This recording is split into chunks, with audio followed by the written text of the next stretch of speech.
Hey guys, hope everything's going well. I'm still working on more Bible study videos and some other English literature related videos too, but they kind of take time and I haven't really been able to sit down and focus on them lately, but I wanted to put out a quick video, something easy that hopefully you guys would enjoy, just to have some new content on my channel. So I thought it'd be fun to take a look at the oldest books in my library. The library tour video that I did about a year or so ago has gotten a lot of views, and so people seem to have enjoyed that. And so let's take a closer look at the oldest things that I have. And by oldest, I mean anything over 100 years old. So going backwards from 1900 and on. And I want to start off with some honorable mentions. And they're honorable mentions because I have no idea how old they are. I can't find a copyright date or anything. This is an old Bible, and I'm not even going to attempt to open it to show you guys. I wish I could. You can still see in faded letters there. Maybe it says Holy Bible. But the spine is so, like, bent up and ripped that if I open it, I'm afraid it's just going to fall to pieces. So it's kind of like a pretty paperweight I have now. I can't actually read it.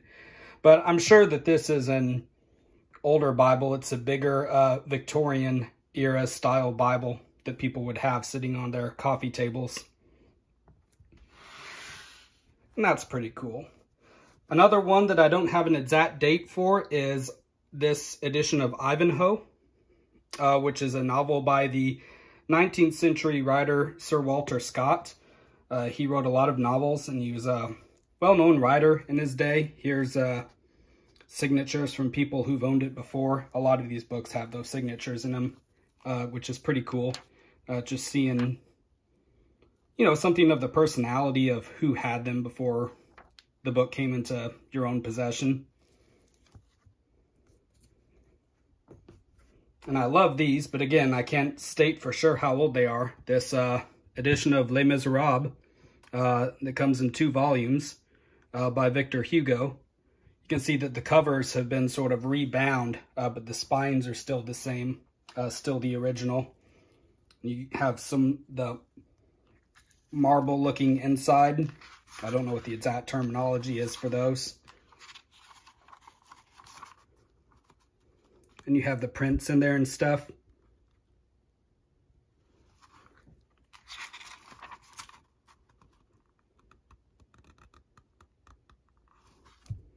So those are cool. But now, let's get to the books that I actually do have copyright dates on. The first is this collection of the works of Percy Shelley, who was one of the poets of the Romantic movement in England in the 1800s. Mabel E. Williams, whoever that is, once owned it. She owned it in 1910. And I'm not the biggest fan of Shelley. I'm more of a fan of his wife, Mary, who's famous for writing the novel Frankenstein. Percy Shelley was something of a radical in his day, and his poetry reflects that. A radical in terms of his religious beliefs or lack thereof, as well as his political beliefs. But here's some notes that are still in there from the lady that owned it. I don't know, haven't taken them out. You have a really, really old, beat up looking copy of Twelfth Night by Shakespeare. It's one of my favorite Shakespeare plays. It's probably my favorite comedy that he wrote. I don't know why I like it. I just do. 1906 down there.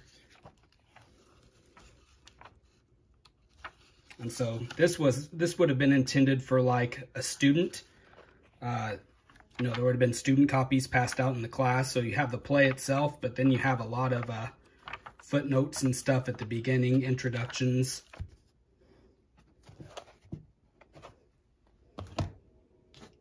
And the same thing goes with this. This is Edmund Burke's speech on conciliation with America. Edmund Burke was a politician in England around the time of the American Revolution. in the 1700s. He's also famous for his reflection on the revolution in France that he wrote too. But this is from, oh, there was a copyright date somewhere. There's Edmund Burke himself, looking super happy.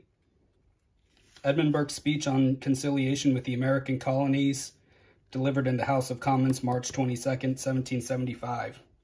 So Burke was trying to get the British Parliament to sort of come to peace with the American colonies before the Revolution actually broke out. He was trying to convince them that it was best for everybody, you know, good for both parties if everybody just kind of made peace and got along. But things didn't turn out that way, obviously. Copyright 1900.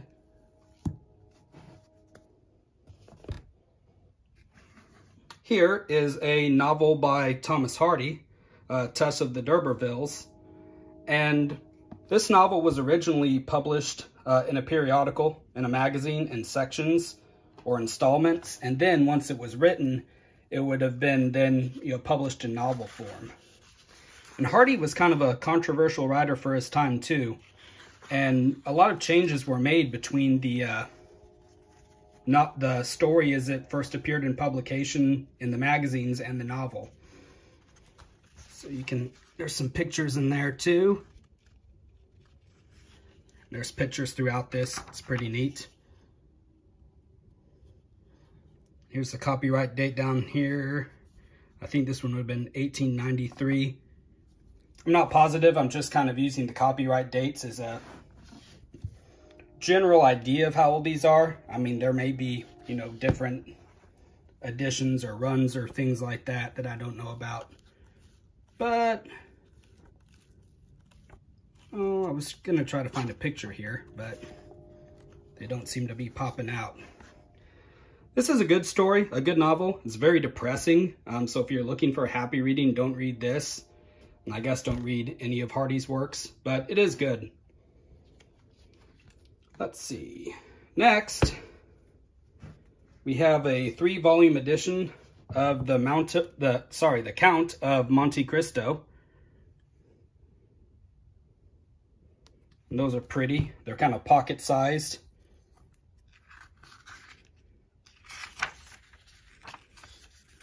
With drawings on the inside as well.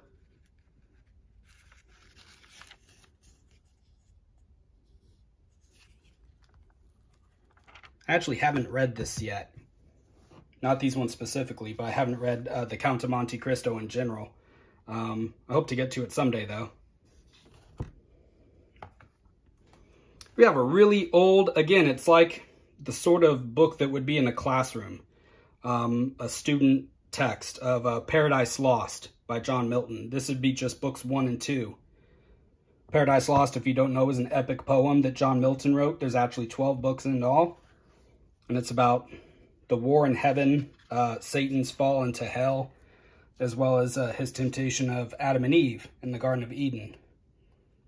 There's a picture of John Milton. I believe the date down there was, yeah, 1895. So, again, it might be a little newer than that, but the copyright date at least gives us some sense of when it came out. But yeah, we're into the 1800s now. And again, I highly recommend Paradise Lost.